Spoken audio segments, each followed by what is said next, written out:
Previously on Alan Wake, I wrote a horror story that has come true. Thomas Zane did the same in the 70s. You will go no further. If I continue like the Dark Presence wants me to, the story I'm writing won't save Alice.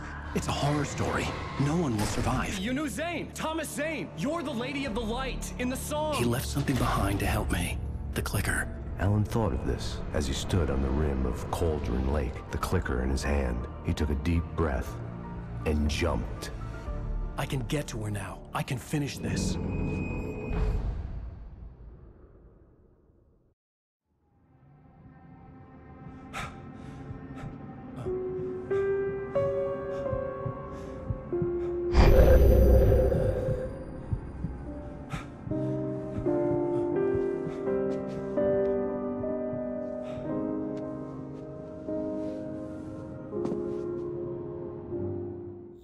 I had a hangover.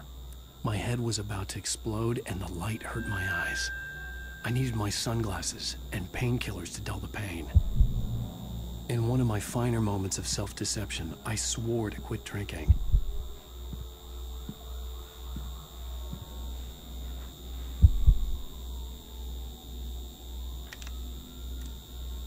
The sunglasses made the world look bearable. Now I could keep my eyes open without feeling like a vampire in the sun.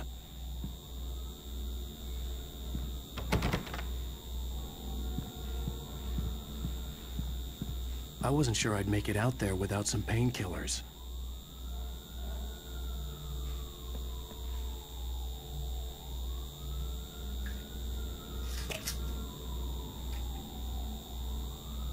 The pills worked fast. The prospect of being awake started to seem bearable again.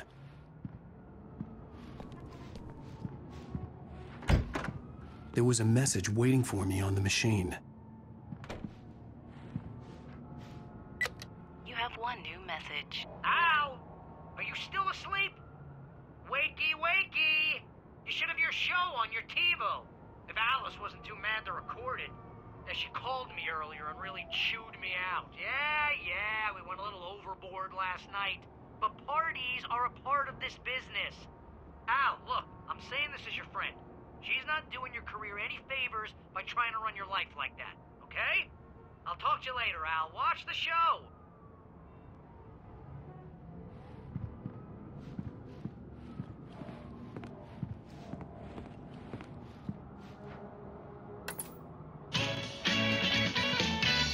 Ladies and gentlemen, welcome back to the Harry Garrett Show.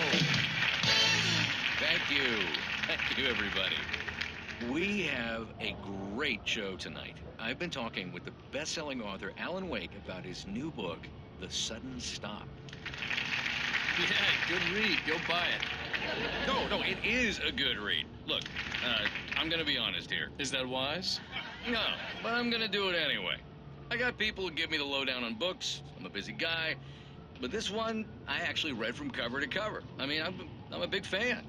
Wow, thanks. Now, this might be a spoiler for those who haven't read the book yet. Based on the sales figures, the 2 people out there who haven't read the book yet. But this last book is all about the death of the main character, the hard-boiled New York detective, Alex Casey. Now, there's been a lot of outrage about this. Why the hell did you kill Casey? What the hell were you thinking, man? Good riddance. No, seriously, though. 7 years and 6 books is a long time. He was a gloomy guy to spend all your working hours with, and it was a good run. But it's time to explore new things. My next book will be a departure from the old for me.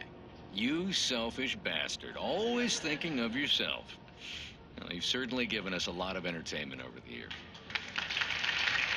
And now that you mention it, Casey was a gloomy guy. Never had much luck with his love life with the ladies. Was that autobiographical in any way?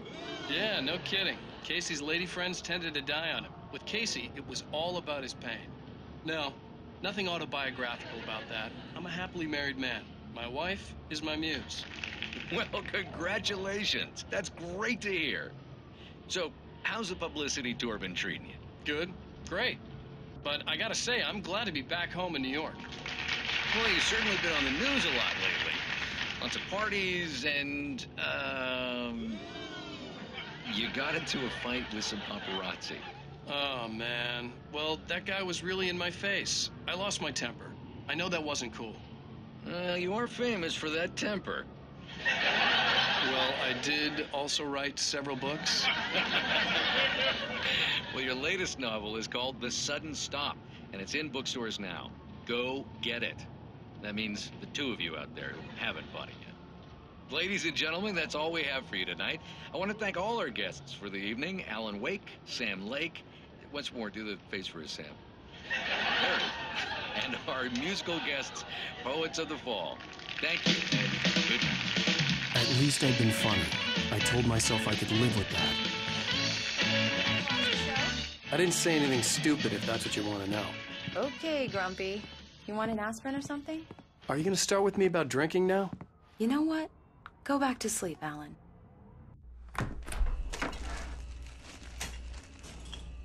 What? Now you can't even talk to me? Well, this morning I was angry because you said you'd be home at midnight and you showed up at 7 a.m. and passed out in mid-sentence. Now I'm over it. Are you angry? This goddamn tour. It's gotten out of hand. Oh, honey. It's almost over, right? We can get back to normal. Then you can start writing again. I'm sorry, honey. Alan, you're not thinking straight. Just take a shower and go back to bed, huh? Yeah, you're right, honey. I'm sorry. Once this is over, let's go away together. A vacation. Just you and me. Some peace and quiet.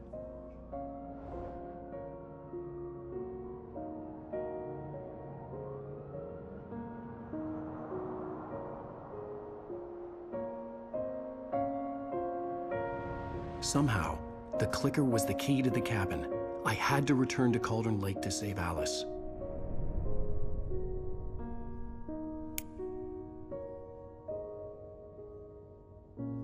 I'm going back to the lake to finish this. I'm going to write an ending to the story in the manuscript on my own terms, to make it all right. Why can't you just write it here? The last page is still in the typewriter. I need to read it first. Everything needs to be just right. Zane tried to cut some corners, and it didn't end well. Okay, ready when you are. I'm sorry, Sarah, but I need to do this alone. Barry, take her gun. Miss Weaver, close the door when I leave.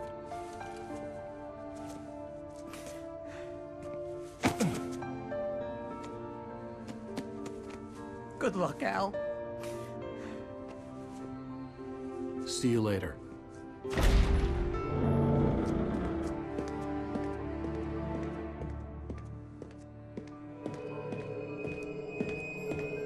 When I got out, it was warm and sunny.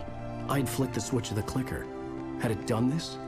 I didn't stop to question it. I had to take advantage of the sunlight to get to the lake. On Zane's page, I'd stood on the rim of Cauldron Lake, about to use the clicker. That's where I was headed.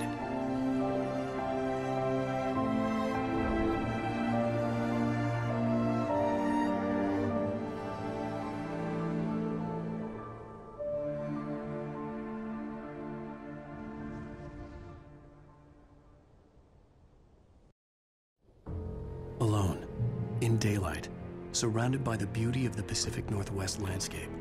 It was hard not to let doubt creep in one last time. I could still chalk everything up to a dream, a delusion. I had enough imagination to make up something like this, having been in the cabin all this time, trapped in a story inside my head, gone mad from grief over Alice's death like Hartman had claimed. There would be no way of knowing. I told myself it didn't really matter. My course was set.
There was a link between us, always would be. I could feel its presence again, getting closer.